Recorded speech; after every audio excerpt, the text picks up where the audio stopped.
ரட்சிப்பை கர்த்தர் தருவாரானால் இன்னைக்கு உன்னையோடு கூட கர்த்தர் பேசிக் கொண்டிருக்கிறார். நான் தகுதியே இல்லாதவன நான் எப்படி நான் இயேசு என்ற நாமத்தை சொல்ல முடியும்? எத்தனை நாள் ஆட்சி தெரியுமா நான் வேதத்தை வாசிச்சு, நான் ஜெபித்து நாட்கள் கடந்து போய் கொண்டிருக்கிறதுன்னு. நான் இயேசுவை மறந்துட்டேன்னு. என் அன்பான தேவச்சனமே, இன்றைக்கு கர்த்தர் உன்னை உபயோகப்படுத்த விரும்புகிறார். Praise the Lord. கிறிஸ்துவுக்குள்ளே பிரியமான அன்பான தேவச்சனங்களே, உங்கள் யாவரையும் இந்த நிகழ்ச்சியின் வாயிலாய் சந்திப்பதில் மிகுந்த மகிழ்ச்சி. ஒவ்வொரு வாரமும் கிரகிக்க முடியாத காரியம் கர்த்தர் உங்கள் வாழ்க்கையிலே செய்கிறார் என்கிற தலைப்பில் பேசிக்கொண்டு வருகிறேன். கடந்த வாரத்திலே என் அன்பு ஆவிக்குரிய சகோதரன் உங்களோடு கூட தீர்க்க தரிசனமான வார்த்தையை பேசியிருந்தார். அந்த வார்த்தையினால் நீங்கள் ஆசீர்வதிக்கப்பட்டிருப்பீர்கள் என்று நான் விசுவாசிக்கிறேன். தொடர்ந்து இன்றைக்கும் உங்களோடு கூட கர்த்தர் இடைப்படுவார் என்று நான் நம்புகிறேன், விசுவாசிக்கிறேன். சத்தியத்துக்குள் கடந்து போவதற்கு முன்பாக என் தங்கச்சி இருக்கிறாங்க, சிஸ்டர் கேரிஸ் ஃபெலினா, அவங்களோடு கூட இணைந்து நீங்கள் பாடி கர்த்தரை மகிமைப்படுத்துங்கள். பாடல் ஆராதனைக்கு பிறகு இந்த சத்தியத்தை உங்களோடு கூட பேச விரும்புகிறேன். யாரும் ஸ்கிப் பண்ணாதீங்க. இன்றைக்கு கர்த்தர் உங்களோடு இடைப்படுவார் என்று சொல்லுகிறேன். ஆமென். Praise the lord. நம்ம பாடல் ஆராதனைக்குள்ள கடந்து செல்லலாம். என்னை விசாரிக்க யாரும் இல்லை, எனக்கு ஆறுதல் சொல்ல யாரும் இல்லைன்னு கவலைப்பட்டு கொண்டு இருக்கீங்களா? ஏசப்பா எப்போவுமே நம்ம நினப்பாவே இருக்காரு. இருக்கிற இடத்துல கைகளை தட்டி நம்ம பாடுவோம்.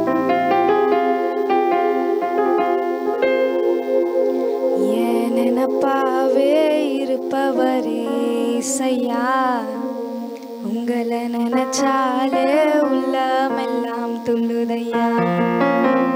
என் நினப்பாவே இருப்பவரே இசையா, உங்களை நினைச்சாலே உள்ளமெல்லாம் துள்ளுதையா. அப்பா அம்மா நீங்கதான், ஆசையெல்லாம் நீங்கதான், ஆதரவு நீங்கதான், ஆறுதலும் நீங்கதான். அப்பா அம்மா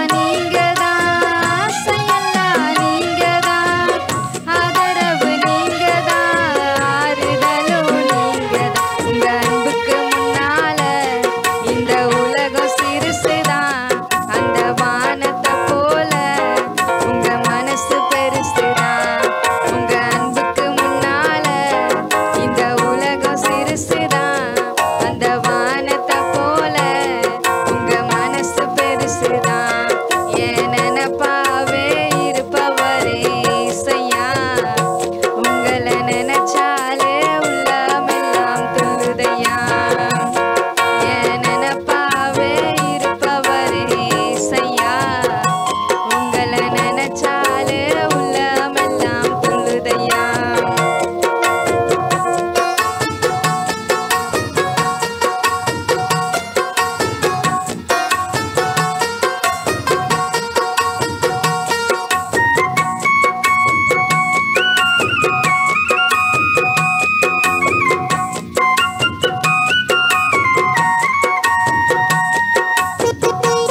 பாடலுக்குள்ள கடந்து செல்லலாம். இருக்கிற இடத்துல கைகளை தட்டி நீங்க என்னோட சேர்ந்து பாடுங்க.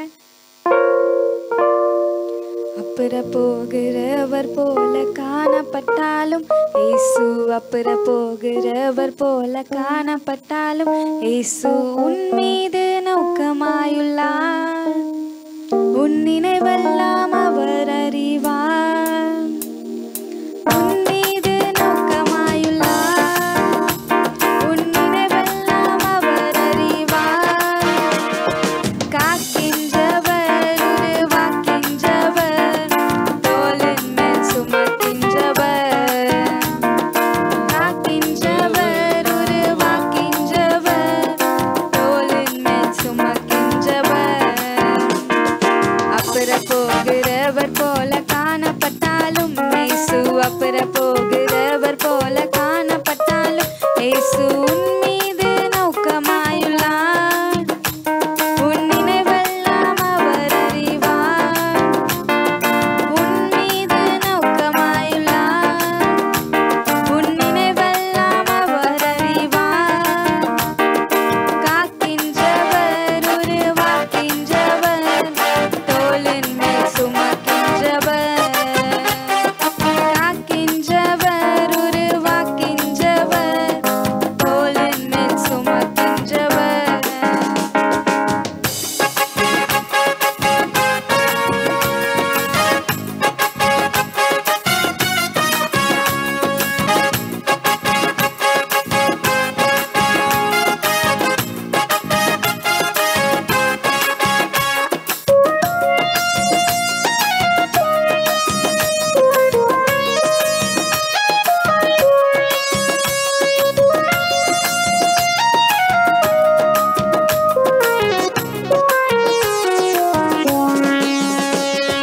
மோரியாவில் ஆபிரகாமை அவர் காணாதவர் போல் இருந்தார்.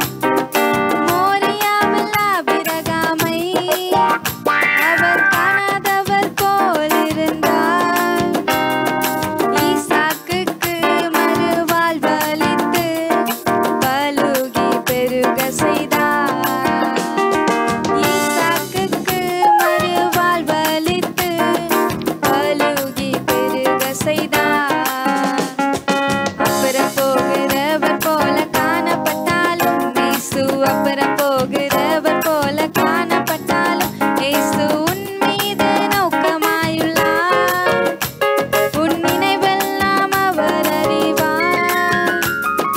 உன் மீது நோக்கமாயுள்ளார். உன் நினைவெல்லாம் அவர் அறிவார்.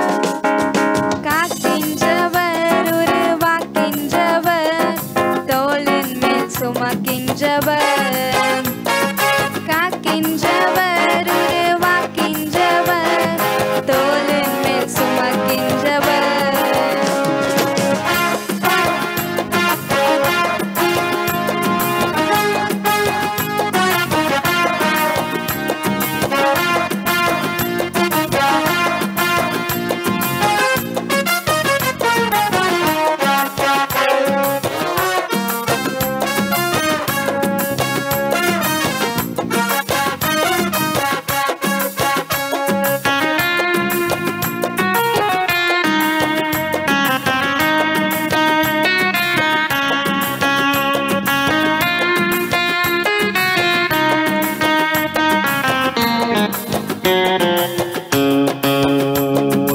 கப்பலின் அடித்தட்டினில் அவர் காணாதவர் போல் அயர்ந்தார்.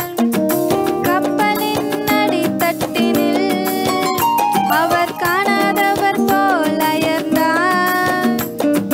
எழுந்து வந்தார், அதட்டி சென்றார், அக்கறை கடந்து சென்றனர். எழுந்து வந்தார், அதட்டி சென்றார், அக்கறை கடந்து சென்றனர். அப்புற போகிறவர் போல காணப்பட்டாலும் இயேசு, அப்புற போகிறவர் போல காணப்பட்டாலும் இயேசு உன் மீது நோக்கமாயுள்ளார். உன் நினைவெல்லாம் அவர் அறிவார். உன் மீது நோக்கமாயுள்ளார். உன் நினைவு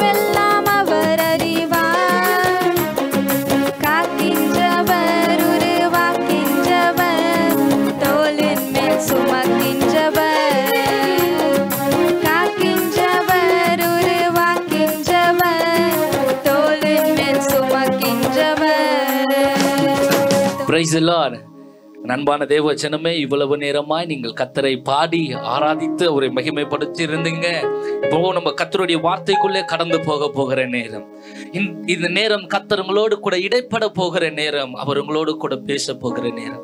இருதயம் சோர்ந்து பலவீனத்தோடு கூட இருப்பீர்களானால் நான் சொல்லுகிறேன், இயேசு உங்களை பலப்படுத்த போதுமானவராய் இருக்கிறார். இந்த சத்தியத்துக்குள்ளே கடந்து போவதற்கு முன்பாக இருக்கிற இடங்களில் கண்களை மூடுங்கள். நாம் ஜெபித்து இந்த சத்தியத்துக்குள்ளே கடந்து போகுவோம். ஸ்தோத்திரம். மாரா ஷேத்து ரிபியா கரபலவு. வானத்துக்கும் பூமிக்கும் அதிகாரம் உடைய தெய்வமே, இந்த வேளையிலும் சமூகத்துக்கு நேராய் கடந்து வருகிறோம். நாங்க இந்த சத்தியத்தை இந்த ஜனங்களுக்கு கொண்டு வந்திருக்கிறோம். கர்த்தாவே, இந்த ஜனங்களுக்கு இந்த வார்த்தை ஆசீர்வாதமா மாறணும். இந்த ஜனங்களுக்கு இந்த வார்த்தை பிரயோஜனம் உள்ளதா மாறணும். இந்த ஜனங்களை இந்த வார்த்தை மீட்டெடுக்கணும் என்று ஜெபிக்கிறேன். உமோடு வார்த்தை இந்த ஜனங்களை தொடட்டும். இயேசுவின் நாமத்தினாலே ஒப்பு கொடுக்கிறவங்க நாம் மகிமைப்படட்டும். இயேசுவின் மூலமாய் வேண்டுகிற பிதாவே, ஆமென். அன்பான கிறிஸ்துவ தேவ ஜனமே, இந்த சத்தத்தை கேட்டுக்கொண்டிருக்கிறீர்கள். நீங்கள் ஆசீர்வதிக்கப்படுவீர்கள் என்று நான் உங்களுக்கு சொல்லுகிறேன். உங்களோடு கூட பேசலாம் என்று நான் எடுத்துக்கொண்டு வந்திருக்கிற வசனம் அப்போஸ்தலர் புஸ்தகத்திலே 3வது அதிகாரம் 2வது வசனத்திலே இருந்து நாம் வாசித்து இந்த வசனத்தை நாம் தியானித்து நான் உங்களிடத்தில் இருந்து கடந்து செல்ல விரும்புகிறேன். வாசிக்க கேட்போம். அப்போஸ்தலர் 3:2 வசனம். அப்பொழுது தன் தாயின் வயிற்றில் இருந்து சப்பானியாய் பிறந்த ஒரு மனுஷன் இருந்தான். சுமந்து கொண்டு வந்தார்கள். தேவ ஆலயத்தில் பிரவேசிக்கிற இடத்தில் பிச்சை கேட்கும்படி நாடோறும் அவனை அலங்கார வாசல் எனப்பட்ட தேவாலயத்திலே வைப்பார்கள். நாடோறும் அவனை அலங்கார வாசல் எனப்படுகிற தேவாலயத்தின் வாசல்லே வைப்பார்கள். தேவ ஆலயத்திலே பிரவேசிக்க போகிற பேதுருவையும் யோவானையும் அவன் கண்டு பிச்சை கேட்டான். பேதுருவும் யோவானும் அவனை உற்று பார்த்து எங்களை நோக்கி பார் என்றார்கள். அவன் அவரிடத்தில் ஏதாகிலும் கிடைக்கும் என்று எண்ணி அவர்களை நோக்கி பார்த்தான். அப்பொழுது பேதுரு வெள்ளியும் பொன்னும் என்னிடத்தில் இல்லை,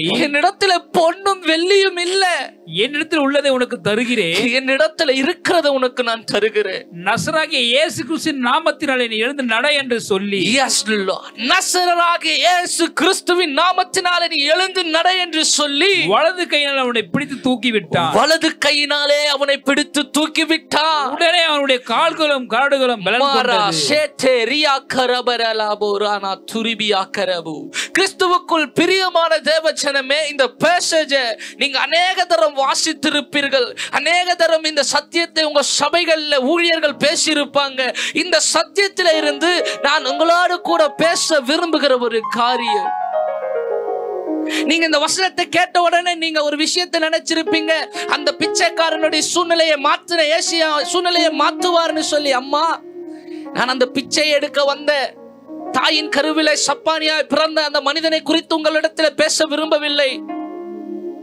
பொன்னும் வெள்ளியும் இல்லாத பேதுருவையும் யோவானையும் குறித்து உங்களிடத்தில் நான் பேச வருகிறேன். ரொம்ப பிரபலமான ஊழியர்கள், அநேக அற்புதங்களை அடையாளங்களை இயேசுவுக்காய் செய்கிறவர்கள், அவங்க சொல்றாங்க என்னிடத்துல பொன்னும் வெள்ளியும் இல்லை என்று சொல்லி.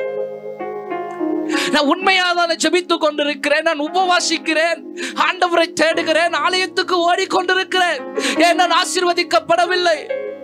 ஹே என் அன்பான தேவ ஜனமே, இந்த பேதுருவும் யோவானும் சொல்லுகிறார்கள் என்னிடத்துல பொன்னும் வெள்ளியும் இல்லை. ஆனா அவங்க கிட்ட ஒண்ணு இருந்தது.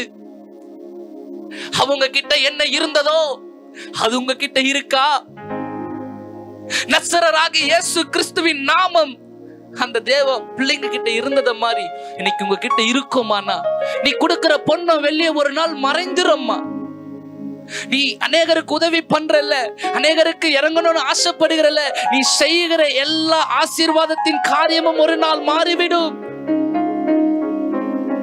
ஆனா நான் ஒன்னு சொல்றேன், நசரர் இயேசு கிறிஸ்து அந்த நாமத்தை உச்சரிக்கிற அதிகாரத்தை நீ பெற்றுக்கொள்வாயானால் என்னைக்கும் மாறாத எது அவங்களுக்கு நிரந்தரமான தேவையா இருக்கிறதோ அந்த தேவை உன்னால சந்திக்கப்படும். நான் ஊழியம் தான் நான் பண்ணி கொண்டு இருக்கிறேன், நான் ஆண்டவருக்காக பிரசங்கம் பண்ணி கொண்டு இருக்கிறேன், எனக்கு தெரிந்த காரியத்தை நான் ஆண்டவருக்கு செய்து கொண்டு இருக்கிறேன், ஆனா என்கிட்ட ஒண்ணுமே இல்லைன்னு சொல்லி யோசிக்கிறியா? அன்பான தேவச்சனமே, உன்னிடத்துல பொன்னும் வெள்ளியும் இல்லைனாலும் நசரராகி இயேசு கிறிஸ்துவின் நாமத்தை உடையவனாய் நீ மாறணும். அந்த நாமத்தை உச்சரிக்கிறவனாய் நீ மாறணும். நம்ம வேதத்துல பார்க்க முடியும், ஒரு பெரிய மந்திரவாதி, பிசாசுகளை விரட்டுகிறவன். அந்த பிசாசுகளை விரட்டுகிறவன் அந்த பிசாசு இடத்துல அநேக மந்திரங்களை பேசிட்டான், அநேக வார்த்தைகளை சொல்லிட்டான் அந்த பிசாசு விரட்டுவதற்காக. ஆனா அந்த பிசாசு அந்த மனுஷனை விட்டு போகல. இப்ப இந்த மந்திரவாதி நினைக்கிறான், இந்த பிசாசு போகலையே, நான் அநேக மந்திரத்தை சொல்லிட்டேன்னு சொல்லி இப்ப சொல்றான். பவுல் பிரசங்கித்த இயேசுவின் நாமத்தை சொல்றான். உங்களுக்கு அந்த வசனம் நல்லா தெரியும், நான் நம்புறேம்மா. அந்த மந்திரவாதியை அந்த பிசாசு நிர்வாணமாக்கி ஓட விட்டு இருக்கும். இன்னைக்கு இயேசு கிறிஸ்துவ நாமத்தை யாரு சொன்னாலும் அற்புதம் நடக்காது. அந்த நாமத்துக்கு நீங்க உரியவர்களாய் மாற வேண்டும். இந்த பேதுருவும் யோவானும் இயேசு என்கிற நாமத்துக்கு உரியவர்களாய் மாறினாங்க. உங்ககிட்ட பணம் இருக்கு, பொருள் இருக்கு, இதெல்லாம் பார்த்துதான் இயேசு உங்களை பிளஸ் பண்றாரு அப்படின்னு நினைச்சிடாதீங்க. உங்க வாயிலே அந்த அதிகாரம் இருக்கான்னு பார்ப்பாங்க. உங்க வாயிலிருந்து வருகிற வார்த்தை உயிர்ப்பிக்கிறதான்னு பார்ப்பாங்க. இன்னைக்கு அநேக இடத்துல ஒண்ணுமே இல்லதா, எதுவுமே கையில இல்ல, ஆனா உங்க வாயில ஒரு ஜீவனுள்ள வார்த்தை இருக்கிறது. அது அநேகரை உயிர்ப்பித்து கொண்டிருக்கிறது. நான் உங்களுக்கு ஒரு சாட்சியை கூட காண்பித்து சொல்லி தர வேண்டும் என்று விரும்புகிறேன். கடந்த வாரம் நீங்கள் ஒரு அன்பு சகோதரன் உங்களோடு கூட சத்தியத்தை பேசினதை கேட்டிருப்பீங்க. எனக்கு ரொம்ப பிடித்த ஒரு சகோதரன். நான் ஊழியத்துக்குள்ள வந்த அந்த நாட்களில ரொம்ப சோர்ந்து போய் இருந்தேன். என்னை பலப்படுத்த யாருமே இல்லை, எனக்கு உதவி செய்ய யாருமே இல்லைன்னு சொல்லி அந்த ஊழியத்தின் பாதையில என்ன கீழே விழுந்த தூக்க யாருமே இல்லையா? அந்த சூழ்நிலையில இந்த ஊழியம் நமக்கு அவசியமானு சொல்லி என் இருதயத்துல நான் நினைத்து கொண்டேன். இந்த ஊழியத்தை விட்டு நம்ம எப்படியாவது திரும்ப வேலைக்கு போய் நமக்கு நம்மளால உழைக்க முடியும், உழைச்சு ஏதாச்சும் இப்படியாச்சும் வாழ்ந்துடலாம், இந்த ஊழியம் நமக்கு வேணாம், யார் இருக்கிற நமக்குன்னு சொல்லி என் மனசு சோர்ந்து போச்சு. அந்த நேரத்துல தான் நான் அந்த சகோதரனை பார்த்திருந்தேன். அந்த சகோதரன் வாயிலிருந்து வந்த வார்த்தை என்னை உயிர்ப்பித்தது. அவர் எனக்கு பொண்ணு வெள்ளிய தரல. ஏறக்குறைய 6 வருஷம் இருக்கும். 6 வருஷத்துக்கு முன்னாடி அந்த மனுஷனை பார்த்து, நீ தனியா இருக்கிறவன் இல்ல, நீ தனியா நிற்கிறவன் இல்ல, உன்னோடு கூட கர்த்தர் இருக்கிறார் என்று சொன்னார். இந்த 6 வருஷத்துக்கு பின்னாடி உங்களோடு கூட சத்தியத்தை பேசுகிற ஊழியனாய் கர்த்தர் என்னை உருவாக்கி வைத்திருக்கிறார். அதான் நான் சொல்ல விரும்புகிறேன். அந்த மனுஷனுக்கு பொண்ணு வெள்ளியும் தரல, ஒரு உண்மை உள்ள வார்த்தையை சொன்னார். கர்த்தர் உன் கரத்தை பிடித்திருக்கிறார்னு சொல்லி. என் அன்பான கிறிஸ்துவ தேவ ஜனமே, இன்னைக்கு நான் உங்களை பார்த்து ஒரு வார்த்தையை சொல்லுகிறேன். இந்த பேதுருவும் யோவான் இடத்துல பொன்னும் வெள்ளியும் இல்லாதது போல அவங்க கிட்ட இருந்த ஒரு ஜீவனுள்ள வார்த்தை இருந்தது போல அந்த ஜீவனுள்ள வார்த்தையும் வாழ்க்கையில நான் பேசுகிறேன். என்னால உனக்கு ஒன்னும் கொடுத்து உதவ முடியாது. உன் பிள்ளையோட கல்யாணத்துக்கோ உன் பிள்ளையோட படிப்புக்கோ என்னால பணமோ பொருளோ கொடுத்து உதவ முடியாது. ஆனா நான் ஒரு நாமத்தை சொல்லுகிறேன். அந்த நாமத்தை நீ ஏற்றுக்கொள்ளுவாயானால் இன்றைக்கு உன் வாழ்க்கையில நீ ஒரு மாற்றத்தை பார்ப்பாய். மாறா சேட்டுரிபியா கரபல. உன் வாழ்க்கையில நீ கிரகிக்க முடியாத காரியத்தை நீ பார்ப்பாய் என்று தீர்க்க தரிசனமாய் உனக்கு சொல்லுகிறேன். எனக்கு ஒரு ஊழியக்காரர் ரொம்ப பழக்கம். நான் வளர்த்த ஒரு ஊழியக்காரர். நான் ஊழியத்தை அவரை பார்த்துதான் வளர்ந்தேன். அந்த ஊழியக்காரருடைய வாழ்க்கையில நேரிட்ட ஒரு காரியத்தை கூட நான் உங்களுக்கு சொல்ல விரும்புகிறேன். அன்பான தேவ பிள்ளைகளே, அந்த ஊழியக்காரர் ஊழியத்திலே வரும் பொழுது அவர்கிட்ட பெரிய பணமோ பொருளோ பெரிய பேக்ரவுண்டோ இல்லை. ரொம்ப கடினமான பாதையில தான் ஊழியத்துக்குள்ளே வந்தார். ரொம்ப கடினமான சூழ்நிலையில தான் ஊழியத்துக்குள்ளே வந்திருந்தார். அவர் ஒரு இடத்துல சபையை உருவாக்கும்படியாய் அவர்கிட்ட இருந்த கொஞ்சம் காசு கொடுத்து ஒரு லேண்டை வாங்கிட்டாரு. அந்த லேண்ட்ல சபையை கட்டணும். ஆனா அவருக்கு சபையை கட்டுவதற்கான பணம் இல்லை. அந்த ஊழியர் அந்த லேண்ட்ல அவருடைய கொஞ்சம் பணத்தை கொண்டு போய் ஒரு கொட்டா போடுறாரு, ஓலை கொட்டா. அந்த லேண்டை வித்த அந்த லேண்ட அவருக்கு விற்பனை செய்த அந்த விற்பனையாளர் ஓடி வந்து இந்த கொட்டாவை முதல்ல இங்கிருந்து மாத்துன்னு சொன்னாங்க. ஏன்னா இது ஒரு பிளாட் நாங்க போட்டிருக்கிறோம், நீ இங்க ஒரு கொட்டாவை போட்டனா இங்க பக்கத்துல இருக்கிற லேண்டெல்லாம் நாங்க எப்படி விற்பனை செய்வது? இது இந்த லேண்டுக்கு அவமானமா இருக்கும்னு சொல்லி அந்த ஊழியக்காரரை பார்த்து பேசினாங்க. அன்பான தேவ ஜனமே, அந்த ஊழியக்காரோட இருதயம் எப்படி சோர்ந்து போயிருக்கும். ஆண்டவரே, உம்மை நம்பிதானே வந்தேன், இந்த அவமானம் எங்களுக்கு தேவையா? உம்முடைய ஊழியத்தை செய்கிறோமே, நாங்க யாருக்கிட்ட போய் கையேந்து நிற்க முடியும்? அந்த ஊழியக்காரோடைய வாழ்க்கையில் என்ன நேரிட்டது என்று உங்களுக்கு தெரியுமா? எந்த லேண்ட் புரோக்கர் வந்து இந்த கொட்டா இந்த இடத்துல இருந்தா எங்க லேண்டுக்கு அவமானம்னு சொன்னாங்களோ, இது உண்மை, சத்தியம். நான் உங்களோடு கூட ஏதோ பேசணும்னு சொல்லி பேசல. அந்த லேண்டுக்கு, அந்த மொத்த ஏரியாக்கு நான் சொல்லுகிற அந்த சபை லேண்ட்மார்க்காவே மாறிச்சு. இன்னைக்கு அந்த இடத்துக்கு ஒருத்தன் வரணும்னா அந்த சபை பேரை சொல்லிதான் கேட்பாங்க. நான் சொல்லுகிற சபை பூந்தமல்லி பகுதியிலே ரோசி கார்டன் அந்த இடத்துல இருக்கிறது ஆவியானவர் எழுப்புதல் சபை என்கிற சபை. ஊழியரின் பேர் ஞான பிரகாஷ் ஐயா. அவருடைய சபை இன்னைக்கு அந்த பட்டணத்துக்கு ஒரு லேண்ட்மார்க்கா மாறிடுச்சு. அவர் ஊழியத்துக்கு வரத்துக்கு முன்னாடி அவர்கிட்ட என்ன பொன்னா வெள்ளிய இருந்ததா? ஆனா அவரிடத்துல இருந்த ஒரு நாமத்தை அவர் உபயோகப்படுத்தினார். இன்றைக்கு அதே பட்டணத்திலே கர்த்தர் அவரை உயர்த்தி வைத்திருக்கிறார். இதைதான் நான் உங்களோடு கூட பேச விரும்புகிறேன். உன்னிடத்துல பொன்னோ இல்ல வெள்ளியோ இல்ல ஒன்னும் இல்லதான், ஆனா உனக்குள்ள ஜீவனுள்ள வார்த்தை இருக்கிறது. இந்த பேதுருக்கும் யோவானுக்கும் உள்ள இருந்த ஜீவனுள்ள வார்த்தை தாயின் கருவிலேயே சப்பானியா பிறந்தவன். அவனை கொண்டு வந்து ஒவ்வொரு நாளும் அந்த மண்டப வாசல்ல பிச்சை எடுக்கும்படியா வைத்துட்டு போவாங்க. ஒவ்வொரு நாளும் அவன் பிச்சை எடுத்து வைத்திருப்பான். அந்த பிச்சை எடுத்து அடுத்த நாளும் திரும்ப அவனை கொண்டு வந்து வைப்பார்கள். எல்லா நாளும் அவனுடைய சூழ்நிலை அதுதான், அவன் வாழ்க்கையே அதுதான். ஆனா ஒரு நாள் அவன் வாழ்க்கையில பேதுரு யோவான் என்கிற தேவ மனிதர்கள் கடந்து வந்திருந்தார்கள். அந்த பேதுருவும் யோவானும் ஒன்றும் இல்லாதவர்கள், பொன்னும் வெள்ளியும் இல்லைங்க, ரொம்ப பிரபலமானவங்க, ரொம்ப பிரபலமானவங்க. பேதுரு நடந்து போகும் பொழுது அவன் நிழல் பட்டு உயிர் பெற்று கொண்டவர்கள் அநேகர். ஒரு பிரசங்கம் 3000 பேரை ரட்சித்திருக்கிறது. அப்படிப்பட்ட வல்லமை உள்ள தேவ மனிதன் சொல்லுகிறான், என்னிடத்திலே பொன்னும் வெள்ளியும் இல்லை என்று. நான் நிறைய நாள் ஊழியத்துல எல்லாருக்கும் இல்லாம இருக்கும். இன்னைக்கு நிறைய பேர் என்னண்ட உதவி கேட்டுக்கொண்டு இருக்கிறாங்க. இந்த மீடியா வாயிலாய் பார்க்கிற அநேகர் கூட எனக்கு என்னிடத்துல ஏதாவது உதவி கிடைக்குமான்னு கேட்டுக்கொண்டிருக்கிறாங்க. என்னுடைய வாழ்க்கையில் அநேக நாட்கள், அநேக நேரங்கள் யாராச்சும் நமக்கு இந்த தேவையை சந்திக்க உதவுவாங்கன்னு நினைச்சிருக்கிறேங்க. இந்த ஊழியத்துல வந்த உடனே அநேக இடங்கள்ல இருந்து பணம் அப்படி இப்படி வந்துடும், அப்படியெல்லாம் இல்லைங்க. இந்த யோவானும் பேதுருவும் பொன்னும் வெள்ளியும் இல்லாதவர்களா இருந்தது போலதான் எத்தனையோ நாட்கள் நான் ஊழியத்துக்குள்ளே போய் கொண்டிருக்கிறேன். ஆனா நான் நம்புகிறேன், விசுவாசிக்கிறேன், எனக்குள்ளே ஒரு ஜீவனுள்ள வார்த்தை இருக்கிறது. அதுதான் நசரராகிய இயேசு கிறிஸ்து. எதுவுமே இல்லதான், ஆனா நான் ஒரு துணிகரமா போய் செய்வேன், நான் துணிஞ்சு போய் செய்வேன். என்கிட்ட ₹1 கூட இல்லை, எப்படி அதை செய்கிறேன்னு சொல்லி அநேகர் கேட்டிருக்கிறாங்க. எப்படி அவ்வளவு தூரம் போக போற, எப்படி அந்த காரியத்தை செய்ய போற?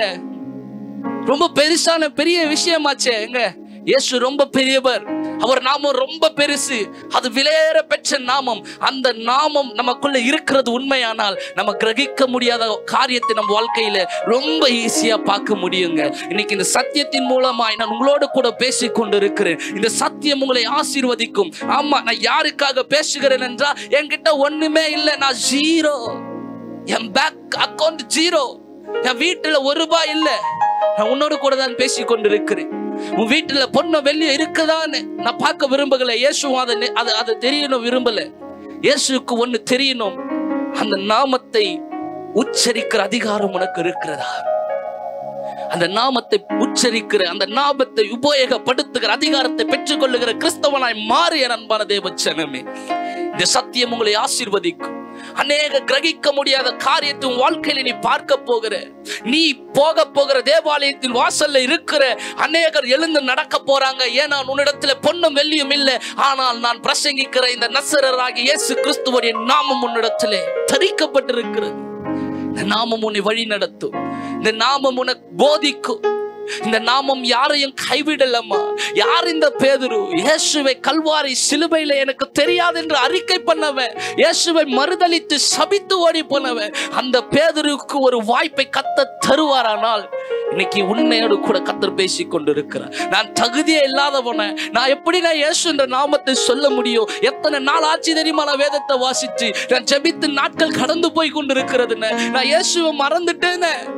ஹே என் அன்பான தேவச்சனமே, இன்றைக்கு கர்த்தர் உன்னை உபயோகப்படுத்த விரும்புகிறார். உன்னை கொண்டு பிச்சை எடுக்கும்படியாய் ஒவ்வொரு நாளும் மண்டப வாசலிலே அமர்ந்து கொண்டிருக்கிற தாயின் கருவிலே சப்பானியாய் பிறந்த மனிதரை எழுப்ப கர்த்தர் ஒரு நேரத்தை குறித்து வைத்திருக்கிறார். நீ அந்த நாட்களுக்கு ஆயத்தமாக்கப்பட வேண்டும் என்று சொல்லுகிற எல்லா நன்மைக்கு நீ விழுந்தல நன்மைக்கு தான். நீ ஆண்டவரை மறந்து தூரத்துல போய் பாவம் செய்து கொண்டிருக்கிற God's have plan upon you. உன் மேல தேவன் நோக்கம் திட்டம் இருக்கிறது. உங்களுக்காக நான் ஜெபித்து இந்த இடத்தை விட்டு கடந்து செல்ல விரும்புகிறேன். இருக்கிற இடங்கள்ல கண்களை மூடி மாறா ஷேத்துரிபி அக்கரபல. அப்பா, அந்த தேவ ஜனங்களுக்காக நான் ஜெபிக்கிறேன். இதை பார்த்து கொண்டிருக்கிறார்கள். என்னிடத்துல பொண்ணு வெள்ளி இல்லை, நான் எப்படி செய்ய முடியும்? ஆண்டவரே, உன் நாமத்தை உபயோகப்படுத்துகிற கிருபை இந்த ஜனங்கள் மேல வைத்து எல்லா இல்லாமையின் மேலையும் உன் நாமத்தை பேசும் பொழுது அங்கே ஒரு மாற்றமும் ஆசீர்வாதமும் இந்த ஜனங்கள் காண கிருபை செய்யும்படியாய் வேண்டி ஜெபிக்கிறேன். வருகிற நாட்கள்ல இந்த ஜனங்களுடைய வாழ்க்கையில கிரகிக்க முடியாத காரியத்தை கர்த்தர் என் வாழ்க்கையில செய்தார் என்கிற சாட்சியை கர்த்தாவே கேட்க எனக்கு உதவி செய்யும்படியாய் தயவு செய்யும்படியாய் வேண்டி ஜெபிக்கிறேன். ஒப்பு கொடுக்கிறேன். கண்ணீரோடு பார்த்து கொண்டிருக்கிறாங்க, வேதனையோடு பார்த்து கொண்டிருக்கிறாங்க. அவங்களுக்கு ஆறுதல் யார் தருவாப்பா? நீர் அவர்களை ஆறுதல் படுத்தும்படியாய் சமாதானப்படுத்தும்படியாய் நான் வேண்டி ஜெபிக்கிறேன். இந்த ஜனங்களுக்காய் திறப்பின் வாசல்ல நிற்கிற தெய்வ கரம் அந்த ஜனங்களை ஆசீர்வதிக்கட்டும். இயேசுவின் மூலமாய் ஜெபிக்கிறேன் எனக்கு ஜீவன் தந்த பிதாவே, ஆமென். God bless you. என் கிறிஸ்துவுக்குள்ள பிரியமான தேவ ஜனமே, உங்கள் யாவரையும் மீண்டும் ஒரு விசை கூட இந்த மீடியா வாயிலாய் சந்திப்பதிலே மிகுந்த மகிழ்ச்சி அடைந்து கொள்ளுகிறேன். உங்களை சந்திக்க கர்த்தர் பாராட்டின கிருபைக்காகவும் எனக்கு இப்படி ஒரு வாசலை ஓபன் பண்ண சேனல் 316க்கும் என்னுடைய நன்றியை தெரிவித்துக் கொள்ளுகிறேன். தொடர்ந்து இந்த நிகழ்ச்சியை பாருங்க. ஒவ்வொரு வாரமும் திங்கட்கிழமை 7 மணி அளவிலே உங்களோடு கூட கிரகிக்க முடியாத காரியத்தை கர்த்தர் செய்கிறார் என்கிற தலைப்பில் பேசிக் கொண்டு வருகிறேன். நீங்கள் இதை பார்த்து கொண்டிருங்கள். ஒரு நாள் கர்த்தர் உங்கள் வாழ்க்கையிலே செய்ய போகிற கிரகிக்க முடியாத காரியம் அநேக ஜனங்கள் உங்களை பார்த்து சொல்லுகிற சாட்சியாய் மாறும்னு சொல்லுகிறேன். நீங்கள் இதை கேட்டுக்கொண்டு இருக்கிறவர்கள் சபை இல்லாத கிறிஸ்தவர்களாய் இருப்பீர்களானால் உங்களுக்கு இந்த வீடியோ எண்ட்ல சர்ச் அட்ரஸ் தருவாங்க. நீங்க இந்த பூந்தமல்லி சென்னை சரௌண்டிங்ல இருப்பீங்களானா நீங்க தாராளமாய் சபைக்கு கடந்து வரலாம். கர்த்தர் உங்களோடு கூட இடைப்படுவார் என்று நான் உங்களுக்கு வாக்கு தருகிறேன். தொடர்ந்து நிகழ்ச்சியை பாருங்க. அடுத்த நிகழ்ச்சியிலே உங்களை நான் சந்திக்க வருகிறேன். God bless you. Love you all.